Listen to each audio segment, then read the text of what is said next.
Domiciliado na casa da sua extremosa mãe adotiva, Dona Úrsula, Martinho desenvolveu-se rapidamente, recebendo uma sólida educação. Seu mestre, João Trebúnios, era um homem culto e de métodos esmerados. Não maltratava os alunos como os demais mestres. Conta-se que, ao encontrar os moços da sua escola, cumprimentava-os tirando o chapéu, porque ninguém sabia quais seriam dentre eles os doutores, regentes, chanceleres e reis. O ambiente da escola e no lar era-lhe favorável para produzir um caráter forte e inquebrável, tão necessário para enfrentar os mais temíveis inimigos de Deus.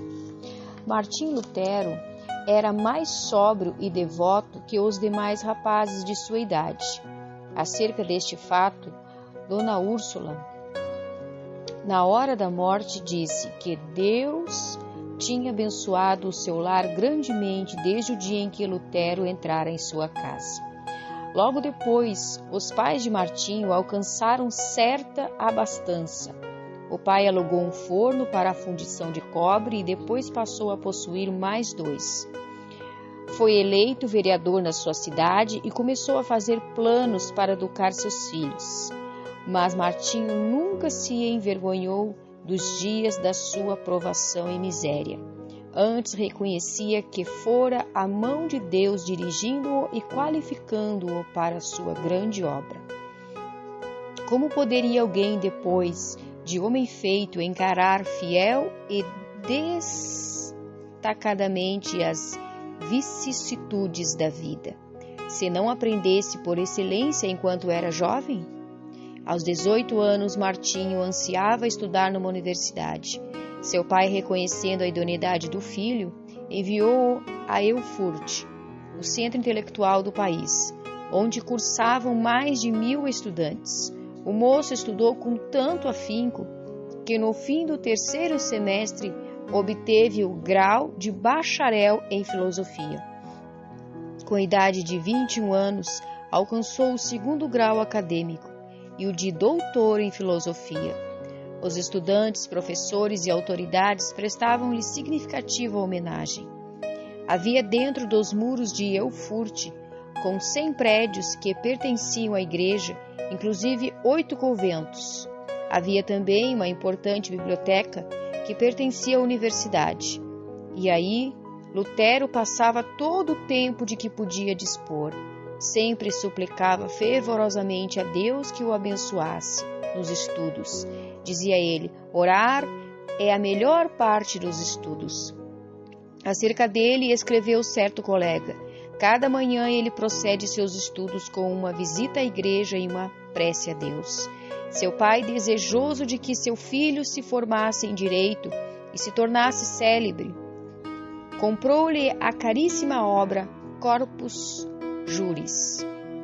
Mas a alma de Lutero suspirava por Deus, acima de todas as coisas. Vários acontecimentos influenciaram-no a entrar para a vida monástica, passo que entristeceu profundamente seu pai e se horrorizou seus companheiros de universidade. Primeiro achou na biblioteca o maravilhoso livro dos livros, a Bíblia completa em latim. Até aquela ocasião, supunha que as pequenas porções escolhidas pela igreja para serem lidas aos domingos constituíssem o todo da palavra de Deus.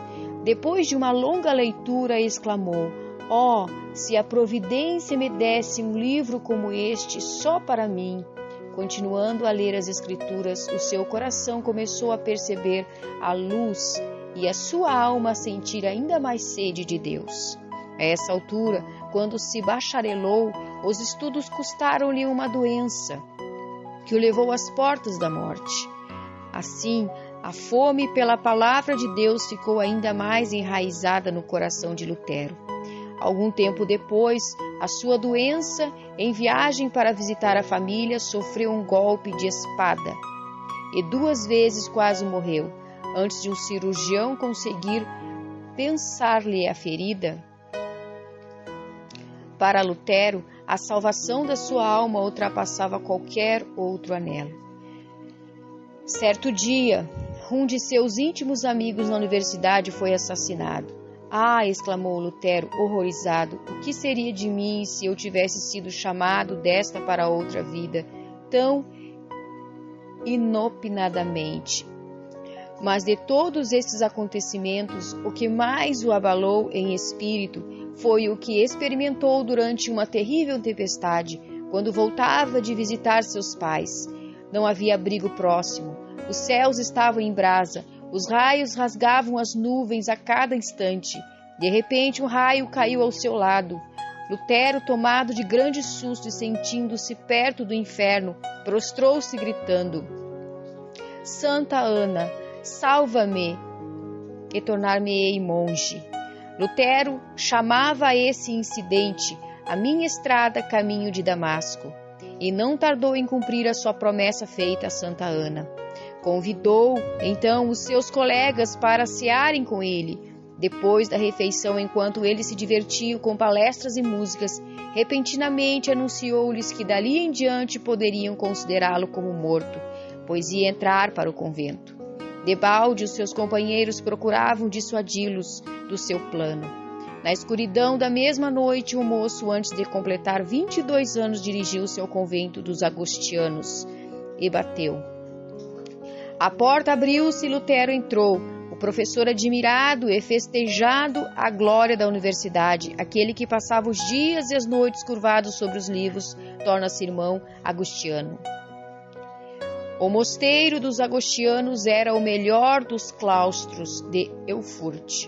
Seus monges eram os pregadores da cidade, estimados por suas obras entre os pobres e oprimidos.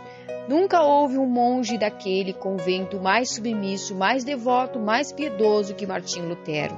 Submetia-se aos serviços mais humildes, como o de porteiro, coveiro, varredor da igreja e das celas dos monges. Não recusava mendigar o pão cotidiano para o convento nas ruas de Erfurt. Durante o ano de noviciado, antes de Lutero ser feito monge, os seus amigos fizeram tudo para dissuadi-lo de confirmar esse passo. Os companheiros que convidara para cearem com ele quando anunciou a sua intenção de ser monge ficaram no portão do convento 2 dias esperando que ele voltasse. Seu pai, vendo que seus rogos eram inúteis e que todos os seus anelantes planos acerca do filho iam fracassar, quase enlouqueceu. Assim se justificou Lutero. Fiz a promessa a Santa Ana para salvar a minha alma. Entrei para o convento e aceitei este estado espiritual somente para servir a Deus e ser-lhe agradável durante a eternidade. Quão grande, porém, era a sua ilusão!